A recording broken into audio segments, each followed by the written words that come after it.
You said have the chance to vote. Do you mean it's difficult to get to the voting booth and have information? But they can vote. But it's also difficult. But they can vote, right? Not necessarily. I mean, that's a very simplistic thing. It's like saying, oh, you can drive a car, but it's like, oh, can I afford a car? Can I put gas in the car? I just now did a video, right? And I had two individuals who were inside of the Twitch stream. Shout out to Bibbinoff and shout out to Scooby Climbs, who got into a debate about, first of all, someone was saying that it's not easy for people to vote or register or be able to get to the voting booths and all this other stuff. All right. You know, Scooby Climbs took a position. Bibbinoff took a position. Sometimes you don't have a job that'll be able to give you that day off or give you an hour to go to the voting booth to be able to do it. Maybe your schedule is all messed up. Maybe you don't have the money to do it. Transportation. It's a whole bunch of different things that might get in the way of you being able to perform your civic duty of voting. Right. My stance on that is immigration. What do I mean by that? Well, you got people who are risking their entire life, taking their families and moving them from one country to another, sneaking out of one country and sneaking into another country for a better life. They're doing that. If I had to say anything about immigrants, I would say that that is hella brave of them. That is hella dope of them to do whatever it takes by any means necessary to make sure that their family is in a better position. All right. I don't know their circumstances. I don't know if they're running from crime. I don't know if they're running from somebody that's trying to kill them or trying to swindle them out of money and take advantage of them. I don't know if they're just looking at the opportunity and saying, hey, I got a bunch of cousins that already did it. And when they reach out to me, they say that they're rich. They're being paid on the table. They're not paying taxes, and they're sending money back to us. Before they left, they didn't have this type of money. And they're doing whatever they want to do. They went over there and they started a business. I want to do it too. And they take their families from one country to another country for a better life. But us, being the spoiled ass Americans that we are, we will live in a city. We will live in a state. And we will live and we will have a job that makes it difficult for us to vote. And we will pout and we will complain and we will act like we have no way of doing anything better than what we're doing at the moment, right? You have the immigrants who are going from one country to another to put their families in a better position, but we can't move from one state to another to put ourselves in a better position. We can start over. We're too afraid to put ourselves in another position. We don't believe in ourselves enough to put ourselves in a much better position to not only be able to vote, but be able to have transportation, be able to have a job or career that will allow us to be able to go ahead and vote when we want to. It's way too many opportunities here for us to have any excuses for not being able to do something as simple as voting. Now, 1 year, I can understand it working 1 year, maybe two, but it's like, you know that voting is coming up, like it's November of 2024 will be here, right? And we will have to vote for a new president in November of 2024.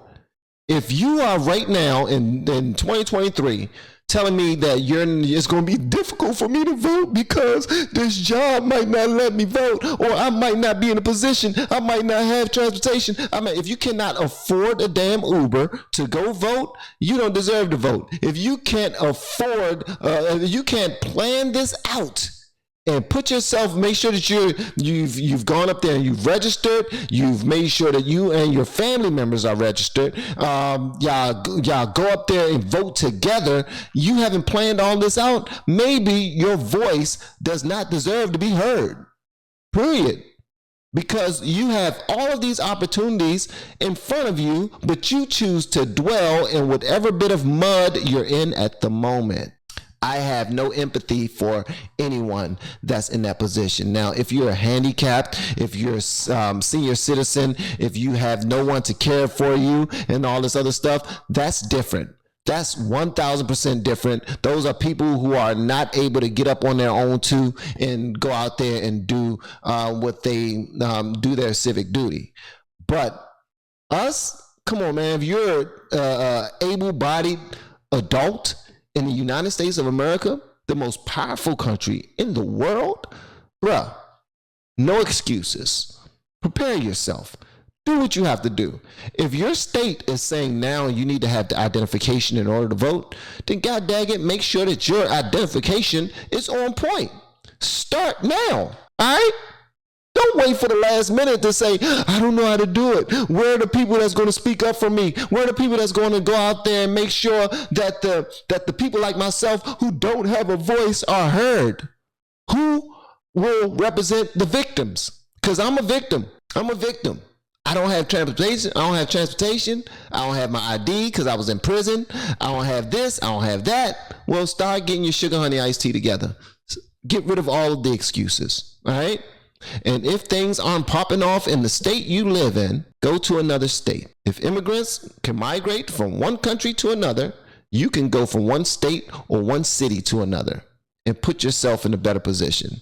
You can also get a little bit of education or take some training or change careers or do as many other things, or start your own business. Like, tap into that God-given gift and talent that you already have and create something that's your own, so you not have to depend on any damn body to do anything for you.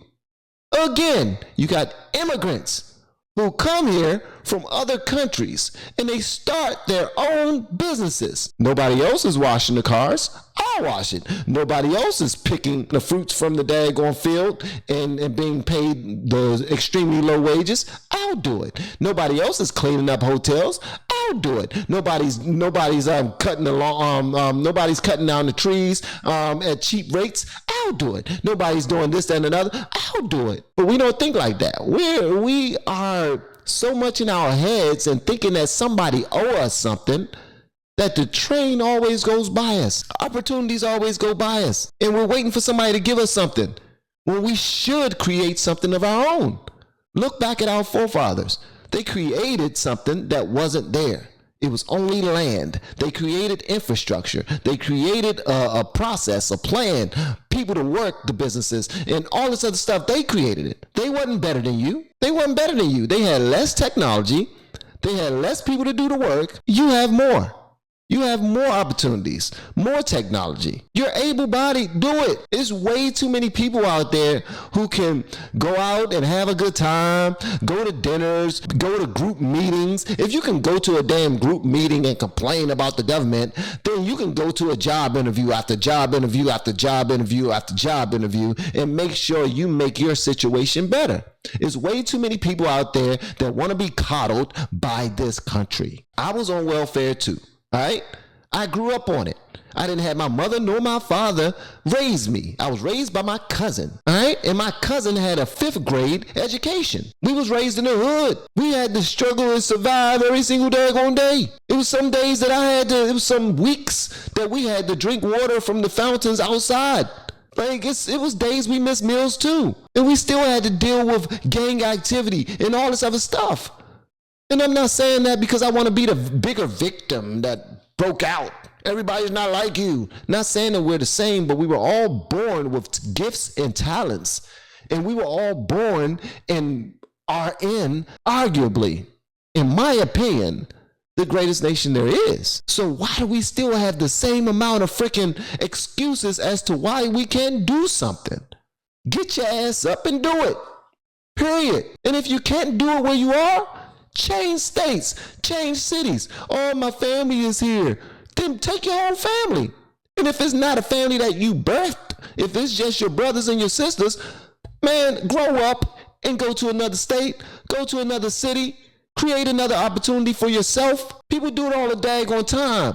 How can we have all these different nationalities from all over the world who come to the land of opportunity and create thriving businesses and send back for their families to come out and run these businesses? And when we do get some money, we go to their businesses and we spend our money. When we want our grass cut, we pay somebody else to damn do it instead of doing it ourselves. Come on, guys. All of this complaining has to stop, in my opinion. We need to grow the hell up. Are people in situations where they can't help themselves? Absolutely. But are people in situations where they can't help themselves and they can do something about it? Absolutely. Are we waiting for somebody to come save us? I believe so. because we're so used to being saved. We want to go down to the unemployment office and complain at them for not sending our check on time. We want to fuss at them for not sending the welfare check on time, or sending our card that got all of our benefits on it on time. And then we get stuck in that, and we're on it for years and years and years and years and years. And some of us don't even have any physical or mental ailments, but we still stay stuck and complain about the government not wanting to do something for us. Get up off your ass and do it yourself.